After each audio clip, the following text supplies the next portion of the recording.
Greetings, my friends, and welcome to the first in our riveting little series entitled Atheists Don't Know. And verily they do not. They know nothing.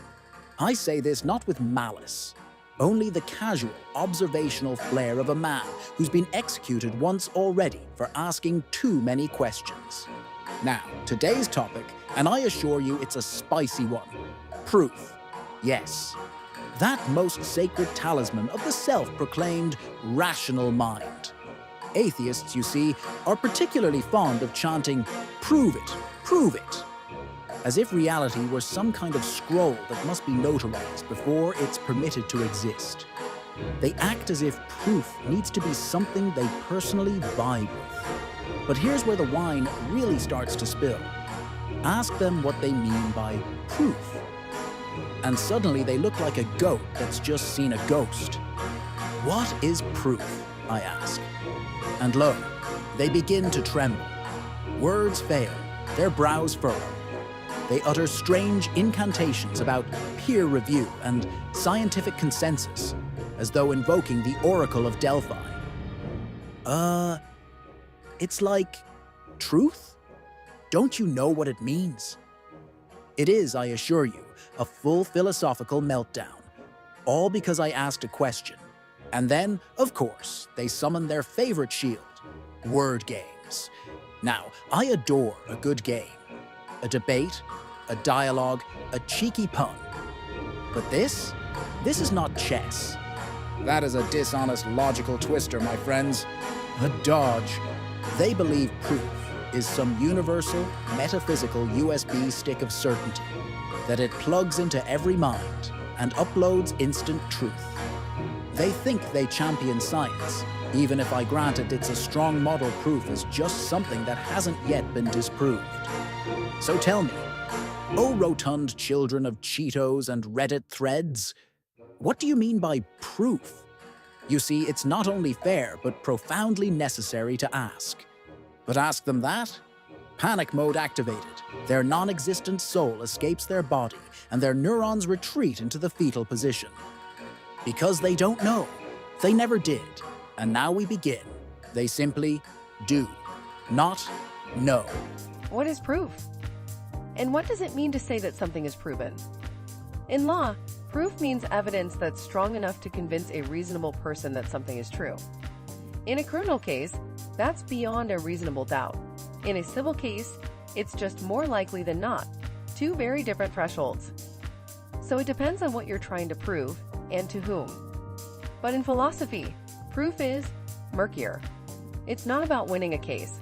It's about demonstrating that something must be true through reason alone, like a geometric proof, step by step, logical, inevitable, cold, clean certainty. But that's not how we actually live, is it? We say something is proven when it feels settled, or when enough people agree to stop asking questions, or when there's just too much to sort through. And sometimes we call something proven just so we can move on. But what if proof is just consensus in disguise? What if proof is less about truth and more about exhaustion? What if it just means we've argued enough? Let's pretend this is settled now. I mean, ask yourself, have you ever changed your mind because something was proven to you? Or did you only accept it after you were ready to? So I'll ask again, what is proof? Is it evidence, logic, consensus, or just comfort? And how do you know when you've seen it? All right, let's talk about atheists. You know, the guys who say things like, there's no proof of God, right before eating an entire rotisserie chicken alone in a Discord call. Welcome to the Church of Reddit, baby, where proof means only peer-reviewed studies, as long as those studies support whatever they already believe. Everything else? Pseudoscience. Your experience? Anecdotal. Your beliefs? Cope. Their entire life? Also cope, but with worse lighting. They act like proof is this universal, eternal standard, something chiseled onto atheist stone tablets by St. Dawkins himself. But again, if it were universal, we'd all believe the same thing. And they wouldn't have to spend 12 hours a day arguing with strangers online while slowly merging into their gaming chair like it's a second spine. You ever notice how the loudest atheists always look like they haven't stood up since Obama was in office? They're out here typing 12-paragraph debunks on a post from someone's grandma who said she saw an angel once. Meanwhile, their arteries are begging for a break. Bro, log off, go outside, touch a vegetable, and don't get me started on the career flex. Oh, I'm a Reddit mod for r/atheism. Oh wow, what an honor. You're basically a priest, except without the social skills, knowing how to dress properly, or even the option to talk to girls. You know what's more respectable than being a Reddit mod? Professional mime outside the mattress store in 110-degree heat. At least those people are outside.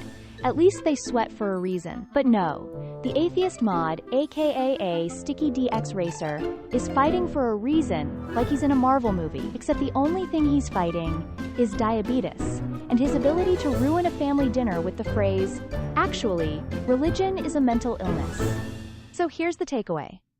If your whole identity revolves around demanding proof, and you still haven't defined what proof actually is, maybe stop acting like you're the voice of logic, and start acting like someone who's read a single book without a dragon on the cover. Stop crying when everyone asks you to clarify what you're asking. But let's talk about your holy grail. Proof. You throw that word around like it's some magic wand. Prove it! Where's your evidence? Burden of proof is on you. Yeah, we know. It's your catchphrase. You basically put it on bumper stickers. But here's the thing, sweetie. If proof, or should I say, proop, P-R-O-O-P, were some universal, totally objective, everyone agrees on it standard, atheism wouldn't even exist. We're all staring at the same planet, the same fine-tuned constants, the same fossils, the same history, and the same annoying morning alarms. And yet one person looks at all of that and says, wow, seems designed. And the atheist goes, wow, definitely chaos. So clearly proof is not the universal truth delivery device you think it is. If it were, we'd all believe the same thing, and you wouldn't have to keep arguing with your aunt on Facebook every Thanksgiving. Let's go deeper. You trust science, right? Good, me too. But science has been wrong before. A lot.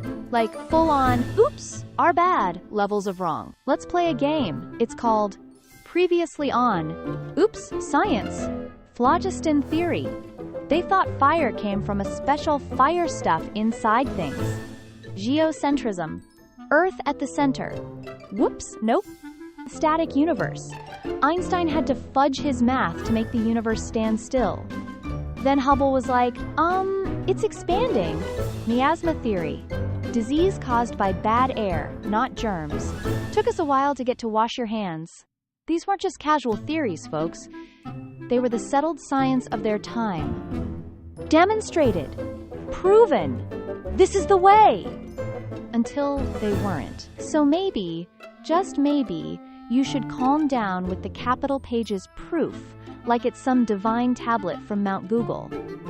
Because if history tells us anything, it's that even the smartest humans occasionally look back and go, wow, that was dumb. So what's the moral here? What's the point? Proof isn't carved in stone. It's more like carved in and stuck in jello. And then someone bumps the table, and it becomes unrecognizable. So next time you demand proof, maybe define it. Because otherwise you're just saying, convince me, using only the things I already agree with. Which, let's be honest, is not proof. That's just ego with a lab coat. Ah, you're still here. My rotund rationalists. And I see the fabric of your shirts, like your worldview, is stretched far beyond its limits, still breathing heavy, still trembling beneath the unbearable weight of unearned certainty. I am back to tell you the ought, specifically what proof ought to mean. And spare me your tired, wheezing incantation. Semantics. Definitions are descriptive, not prescriptive. Ah yes, the anthem of every pseudo-intellectual cornered by their own vocabulary. But I must ask, if definitions are purely descriptive, then why, oh mighty gatekeepers of the subreddit, do you treat that very claim, as in definitions are descriptive, as though itself must be followed? Performative contradiction, my dear kettle-shaped critics. You invoke a rule while denying rules. It is as though you demanded that I stop using logic, logically. Now, I understand your disdain for semantics. After all, meaning is heavy, like most things in your life. But semantics matter. They are not linguistic footnotes.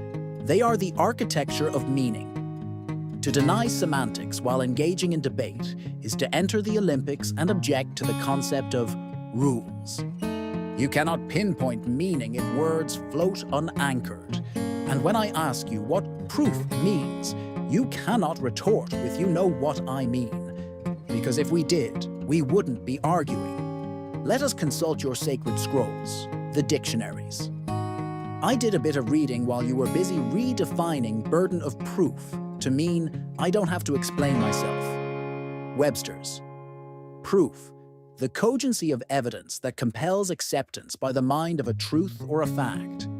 Cambridge adds, a fact or a piece of information that shows something exists or is true. Do you see? Nothing here speaks of objectivity guaranteed by the universe.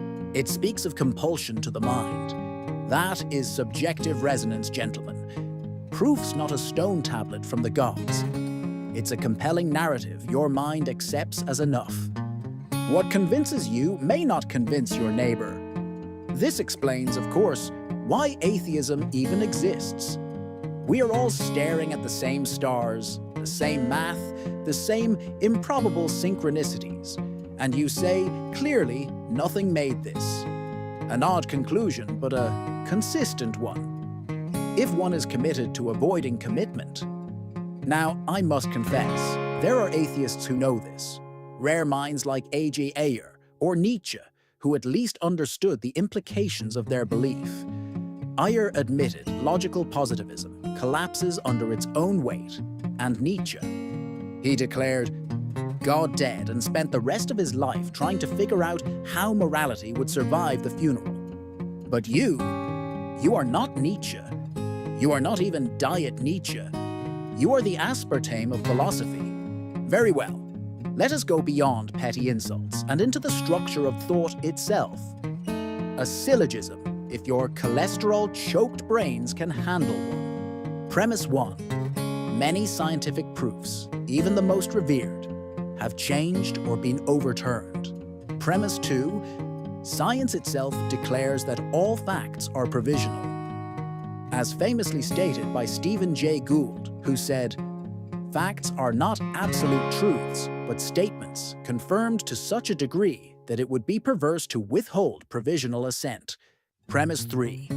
Over 300 scientists signed an open letter in the journal, Nature warning against presenting science as absolute truth, emphasizing that even the best models are subject to revision. Premise 4.